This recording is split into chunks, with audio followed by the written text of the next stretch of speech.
Friends, हम आपके लिए लाए हैं आज पेशिया अर्थात मसल्स के कुछ क्वेश्चन जो नीट लेवल के हिसाब से हैं और इसके बारे में हम आपको पूरी जानकारी देंगे। आप हमारी वीडियो के साथ लगातार बने रहिए।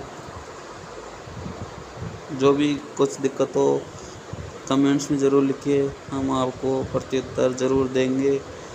अब चलते हैं प्रश्नों के ऊपर। हमारे चैनल को सब्सक्राइब और लाइक ज़रूर कीजिए। पहला क्वेश्चन है, उस संयोजी ऊतक आवरण का क्या नाम है जो कि पेशीय समूह को ढकता है? उसका नाम है दोस्तों एपीमाइसियम। पेशीय समूह को ढकता है जिसको एपीमाइसियम कहते हैं। पेशी कोशिका, पेशी तंतु या इसी को बोलते हैं पेशी कोशिका, जिसकी झिल्ली को कहते हैं सार्कोमियर। इसका बंडल होता है पेशीय समूह जिसको एपीमाइसियम संयोजी ऊतक द्वारा ढका जाता है। दूसरे क्वेश्चन पे चलते हैं। मोच क्या होती है? मोच कभी हमारे शरीर पर खिंचाव की वजह से मोच आ जाती है जिससे हमारे को बहुत दर्द होता है बहुत देर तक। वो किसके कारण होता है? आज हम आपको बताते हैं मोच किसके कारण होती है। वो होती है लिगामेंट का अधिक खिंचाव होने के कारण। लिगामेंट एक कनेक्टिव टिश्यू होता है जो बोन और बोन के मध्य पाया जाता है। आप इसको BLV ट्रिक से भी याद कर सकते हो, बोन के मध्य लिगामेंट। अब चलते हैं तीसरे प्रश्न के ऊपर जो है, पेशिया किसकी उपस्थिति के कारण लाल होती है? पेशिया किसकी उपस्थिति के कारण लाल होती है? हम आपको बताते हैं पेशियों के अंदर मायोग्लोबिन नामक वर्णक पाया जाता है जिसके अंदर मायोग्लोबिन को हम भी से लिखते हैं। मायोग्लोबिन में अपी तत्व होता है जिसके कारण पेशियाँ लाल होती है। पेशियों में माइटोकॉन्ड्रिया, मायोग्लोबिन के साथ माइटोकॉन्ड्रिया भी पाया जाता है, इसलिए हमारी पेशियाँ लाल होती है। पेशियाँ दो प्रकार की होती है, लाल व सफ़ेद। लाल पेशियों के अंदर मायोग्लोबिन अधिक मात्रा में तथा माइटोकॉन्ड्रिया भी अधिक मात्रा में होते हैं। सफ़ेद पेशियों में मायोग्लोबिन और माइटोकॉन्ड्रिया कम मात्रा में पाए जाते हैं। सफ़ेद पेशियाँ वेस्ट मनुष्य में पाए जाते हैं। सफ़ेद पेशियाँ वेस्ट मनुष्य में पाई जाती है जबकि लाल पेशियाँ बच्चों में पाई जाती है। माइटोकॉन्ड्रिया द्वारा ATP बनाई जाती है जो बच्चों को थकने नहीं देती है। ATP की ज़्यादा मात्रा उत्पन्न होती है। अब चलते हैं चौथे क्वेश्चन पे। रेखित पेशियों में संकोचन तंत्र की कौन सी इकाई कार्यात्मक होती है? रेखित पेशियों में संकोचन तंत्र की कौन सी इकाई कार्यात्मक होती है? कार्यात्मक इकाई क्या होती है संकोचन पेशियों की? सार्कोमियर, जो जेड बैंड व जेड बैंड, दो जेड बैंडों के मध्य बनने वाला बनता है। जेड बैंड और जेड बैंड या जेड लाइन के बीच में बनता है सार्कोमियर। उसको रेखित पेशियों में संकोचन की इकाई कार्यात्मक इकाई बोलते हैं, जो आप NCERT की पेज नंबर 305 पे देख सकते हो। ऐसी सेम टू सेम NCERT की लाइन लिखी हुई है। अब चलते हैं पांचवें क्वेश्चन पर। मनुष्य के शरीर में पाई जाने वाली पेशियों की संख्या कितनी है? हम आपको बता दें, मनुष्य में बोन अस्थियों की संख्या 206 है। बच्चों में इसकी संख्या 300 होती है और ये 206 वयस्क में 300 बच्चों में होती है। और मसल्स की संख्या 639 होती है वयस्क में। 639 वयस्क में होती है पेशियों की संख्या। अब चलते हैं सिक्स क्वेश्चन पर। हृदय की पेशियाँ होती है। हृदय की पेशियाँ अनैच्छिक और रेखित होती है। हृदय की पेशियाँ अनैच्छिक और रेखित होती है। हृदय की पेशियाँ ऐसी होती है, हम आपको बता दें ऐसा, और ये इनमें रेखाएं पाई जाती है, एक केंद्र की होती है, संरचनात्मक रूप से बहुकेंद्र के, जबकि क्रियात्मक रूप से एक केंद्र की होती है। इसके बीच में ये ब्रिज होता है, इसको बोलते हैं कनेक्टिव मसल या कनेक्टिव बॉन्ड। पेशी संकुचन का कारण है। 7वां क्वेश्चन है पेशी संकुचन का कारण है। पेशी संकुचन का कारण एक तो मायोसिन है। कुछ लोग ऐसे सोच रहे होंगे वह एटीपी है। पेशी संकुचन का कारण एटीपी नहीं है। एक तो मायोसिन के सिर पर एटीपी एंजाइम पाए जाते हैं जो एटीपी का जल अपघटन करते हैं, जिससे ऊर्जा उत्पन्न होती है, जिससे मायोसिन एक्टिन तंतु पर चिपकता है और संकोचन होता है। इसलिए इसका सही आंसर है एक्टोमायोसिन। 8वां, एक कंकाल पेशी की गहरी पट्टियाँ ए पट्टियाँ कहलाती है। दोस्तों हम आपको बता दें ए पट्टियाँ मायोसिन से बनी हुई होती है, जिसको विषमदेशी कहते हैं और अंग्रेजी में एन आइसोट्रोपिक बैंड्स कहते हैं। और ए पट्टियों को एन आइसोट्रोपिक बैंड्स कहते हैं, जबकि आई पट्टियाँ होती है जिनमें एक्टिन तंतु होता है जो समदेशिक पट्टियाँ भी कहलाती है, जिसको आइसोट्रोपिक बैंड्स कहते हैं। इसको लिख लो, आई बैंड्स को कहते हैं आइसोट्रोपिक, ए बैंड्स को लिखते हैं एन आइसोट्रोपिक्स। चलते हैं दोस्तों 9th क्वेश्चन पर। कंकालीय पेशी फाइबर्स के मोटे तंतु के मुख्य प्रोटीन होती है। कंकालीय पेशी फाइबर्स के मोटे तंतु में मुख्य प्रोटीन होते हैं। अब दोस्तों ये पूछ रहा है कंकालीय पेशी फाइबर्स के मोटे तंतु यानी कि मोटे से ऐसा याद रख लो मायोसिन, मोटा मायोसिन, और एक्टिन पतला होता है। एक्टिन पतला प्रोटीन होता है, मोटा तंतु मायोसिन का बना होता है जो मायोसिन प्रोटीन से बनता है। अब चलते हैं 10th क्वेश्चन। पेशी संकुचन के दौरान क्या होता है? पेशी संकुचन के दौरान आय क्षेत्र की लंबाई घटेगी। आय क्षेत्र अर्थात एक्टिन पतला तंतु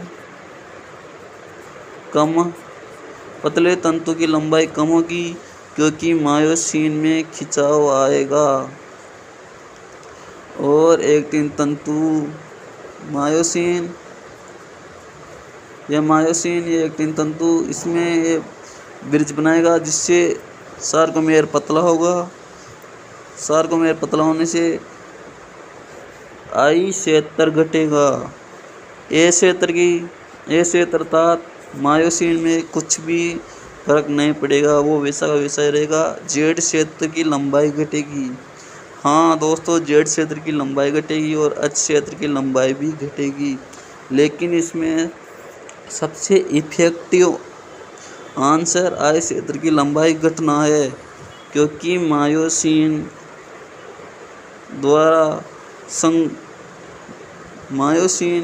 द्वारा ब्रिज बनाया जाता है और ये आई बैंड एक्टिन की लंबाई का घटना है।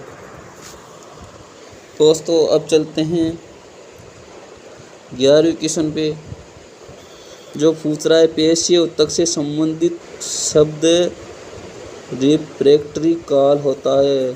दोस्तों ये क्वेश्चन बहुत बार पूछा गया क्वेश्चन है। ये पूछ रहा है पेशीय ऊतक से संबंधित शब्द रिफ्रैक्टरी काल होता है, जिसको बोलते हैं रिफ्रैक्टरी काल। उसको बोलते हैं वह काल जिसमें उद्दीपन से संकुचन नहीं होता। जिस समय किसी भी उद्दीपन से संकुचन नहीं होता पेशी में, उसको ही उसका रिफ्रैक्टरी काल कहा जाता है। दोस्तों आगे चलते हैं। रेखित पेशियाँ संकुचन करती है। रेखित पेशियाँ संकुचन कैसे करती है? जब एक्टिन फिलामेंट के मायोसिन जब एक्टिन फिलामेंट मायोसिन फिलामेंट पर फिसलते हैं जिससे ब्रिज का निर्माण होता है, जिससे एक्टिन मायोसिन ब्रिज का निर्माण होता है, जिससे रेखित पेशियों में संकुचन देखा जाता है। दो समीपवर्ती जेड बैंड के मध्य मायोफाइब्रिल की दूरी या लंबाई कहलाती है। दोस्तों हम आपको बता दें, दो समीपवर्ती जेड बैंड के मध्य, ये दो जेड बैंड है, इनके मध्य मायोफाइब्रिल की दूरी को साइक्रोमियर कहते हैं। इन दोनों के बीच की दूरी को सार्कोमियर कहते हैं। दो समीपवर्ती अच जोन एक कम घनत्व का हल्का क्षेत्र किसके मध्य से दृष्टिगोचर होता है। दोस्तों ये पूछ रहा है अच जोन किसके द्वारा दृष्टिगोचर होता है। ये जेड क्षेत्र है, ये अच क्षेत्र है। ये जेड यह मायोसिन पट्टी के अच क्षेत्र वह होता है जो मायोसिन पट्टी का केवल मोटा भाग दिखाता है। यह एनिसोट्रोपिक या ए बैंड के द्वारा दृष्टिगोचर होता है। 15वां क्वेश्चन है, निम्न में से कौन सी एक क्रिया मायोफाइब्रिल में होती है जब कंकाली पेशियां संकुचन करती है। यह पूछ रहा है निम्न में से कौन सी एक क्रिया मायोफाइब्रिल में होती है, मायोफाइब्रिल में होती है जब कंकाली पेशियां संकुचन करती है। कंकाली पेशियां संकुचन करती है तब मायोफाइब्रिल में क्या होता है। दोस्तों पहला ऑप्शन है हल्के बैंड यानी कि आई बैंड, गहरे बैंड यानी कि ए बैंड, एच जोन जो मायोग्लोबिन के सिर्फ मोटे क्षेत्र को दिखाता है उसका क्या, वह संकुचन के समय क्या दर्शाता है। दोस्तों पहला ऑप्शन है आई बैंड छोटे होते हैं, सही बात है। आई बैंड छोटे हो जाते हैं संकुचन के समय क्योंकि मायोफाइब्रिल तंतु ऐसे उड़ जाते हैं और आई बैंड का भी संकुचन कर लेते हैं। दोस्तों ए बैंड छोटे होते हैं, ए बैंड वैसे के वैसे ही रहते हैं, अपरिवर्तित रहते हैं, छोटे नहीं होते हैं। एच जोन छोटा हो जाता है। दोस्तों एच जोन छोटा नहीं हो जाता है, परिवर्तित जरूर हो जाता है। एच जोन छोटा होता है, यह बात एकदम सही है, छोटा होता है। यदि संकोचन अधिक हुआ तो वह विलुप्त भी हो सकता है। दूसरा ऑप्शन दे रखा है आई बैंड छोटे होते हैं, यह भी बात सही है। गहरे बैंड अपरिवर्तित हो रहते हैं, ये बात भी सही है। गहरे बैंड अपरिवर्तित रहते हैं। ए बैंड अपरिवर्तित रहता है, ए बैंड अपरिवर्तित रहता है, सही है। अपरिवर्तित रहते हैं एच जोन अपरिवर्तित रहता है, नहीं दोस्तों, एच बैंड अपरिवर्तित नहीं होता है। एच बैंड छोटा हो जाता है या फिर विलुप्त हो जाता है। तीसरा ऑप्शन है छोटे होते हैं आई बैंड। यस दोस्तों, आई बैंड छोटे होते हैं, गहरे बैंड अपरिवर्तित रहते हैं और ये एच जोन विलुप्त हो जाते हैं। तीसरा ऑप्शन करेक्ट है दोस्तों। चौथा दे रखा है अपरिवर्तित रहते हैं, छोटे होते हैं, छोटे होते हैं, ये छोटे नहीं होते, ये छोटे नहीं होते, ये गलत है। 16 क्वेश्चन पूछ रहा है दोस्तों, टिटेनी पेशियों में संकुचन है जिसका कारण टिटेनी पेशियों को कहते हैं अपतानिका विकार के कारण टिटेनी पेशियों में विकार आता है, इसमें रोग आता है और अपतानिका के अंदर कैल्शियम की कमी हो जाती है। अपतानिका रोग में कैल्शियम, शरीर के तरल में कैल्शियम आयन की कमी हो जाती है जिससे पेशी में तीव्र ऐंठन उत्पन्न हो जाती है, पेशी में झटके आने शुरू हो जाते हैं। 17वां क्वेश्चन है, सही विकल्प का चयन कीजिए। सही विकल्प का चयन कीजिए। ये विकल्प दे रखे हैं, इनमें से सही विकल्प को चयन करना है अपने को। ये पहला है मीरोमायोसिन। मायोसिन का एक अलग प्रोटीन है। मीरोमायोसिन मायोसिन का एक अलग प्रोटीन है। एकदम सही है दोस्तों। मीरोमायोसिन मायोसिन का एक अलग प्रोटीन है। बी ऑप्शन दे रखा है प्रत्येक मीरोमायोसिन HMM। एच का मतलब है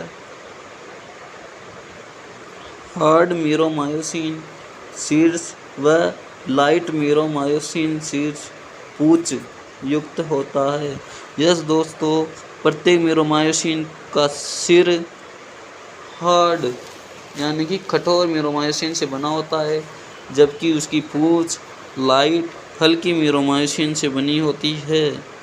कैल्शियम की वर्दी कैल्शियम को एक्टिन फिलामेंट पर ट्रोपोमायोसिन उपिका से बंधन को प्रेरित करती है। नहीं दोस्तों, कैल्शियम की वर्दी होने पर कैल्शियम को एक्टिन फिलामेंट पर ट्रोपोनिन की उपिकाई से बंधन को प्रेरित करता है। ट्रोपोनिन की उपिकाई से बंधन को प्रेरित करता है। यह ऑप्शन गलत है। डी दे रखा है मायोसिन शीर्ष के द्वारा एटीपी जल अपघटन क्रॉस सेतु निर्माण करता है। मायोसिन का शीर्ष एटीपी का जल अपघटन करके सेतु निर्माण करता है। एकदम सही है दोस्तों। इसमें ऑप्शन आ जाएगा फोर्थ ABD, जिसमें पहला सही है, बी भी सही है और डी भी गलत है, सी गलत है। 18 क्वेश्चन दे रखा है 18 क्वेश्चन और लास्ट क्वेश्चन दे रखा है कि सम्मिलित कीजिए माइस्थेनिया ग्रेविस। अब इस रोग में क्या होता है? माइस्थेनिया ग्रेविस रोग में क्या होता है? माइस्थेनिया ग्रेविस एक 100 प्रतिरक्षा रोग है। माइस्थेनिया ग्रेविस एक 100 प्रतिरक्षा रोग है जिसमें पेशियों का विघटन शुरू हो जाता है। पेशियों में कमजोरी आने लगती है। पेशी का पक्षघात होने लग जाता है। खुद की कोशिका स्वयं पे ही हमला कर देती है। शरीर की स्वयं की प्रतिरक्षी अपने ही अंग पर आक्रमण कर देती है और पेशीय डिस्ट्रोफी के अंदर 100 प्रतिरक्षा रोग माइस्थेनिया ग्रेविस 100 प्रतिरक्षा असामान्यता रोग और पेशीय डिस्ट्रोफी को पेशीय दुष्पोषण भी कहते हैं। पेशीय दुष्पोषण भी कहते हैं, जिसमें पेशियों का विघटन शुरू हो जाता है। यह आनुवंशिक विकार है क्योंकि इसमें बचपन से ही पेशियों में डिस्ट्रोफिन प्रोटीन में विकार डिस्ट्रोफिन प्रोटीन के जीन में खराबी हो जाती है। डिस्ट्रोफिन प्रोटीन के जीन में बचपन से ही खराबी हो जाती है, जो मानव शरीर का सबसे लंबा जीन है, जिसकी वजह से डिस्ट्रोफिन प्रोटीन नहीं बनता। डिस्ट्रोफिन प्रोटीन के नहीं बनने से पेशियों का विघटन नहीं होता। और तीसरे को सम्मिलित करते हैं, जिसमें दे रखा है टिटेनी रोग। टिटेनी रोग में कैल्शियम की कमी हो जाती है, पेशियों में ऐंठन आने लगती है।